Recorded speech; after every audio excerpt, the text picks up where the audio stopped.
Hello అందరికీ, welcome to our YouTube channel. ఇప్పుడే వర్షం పడి వెళ్ళిపోయింది.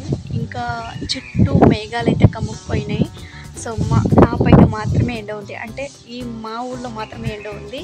మిగతా చుట్టుపక్కల మొత్తం మోడం ఉంది. బాగా గుట్టల సైడ్ కనిపిస్తుంది అనుకుంటా. బ్యాక్ సైడ్ చూస్తున్నారు కదా, మేఘాలు కమ్మేసినాయి బాగా.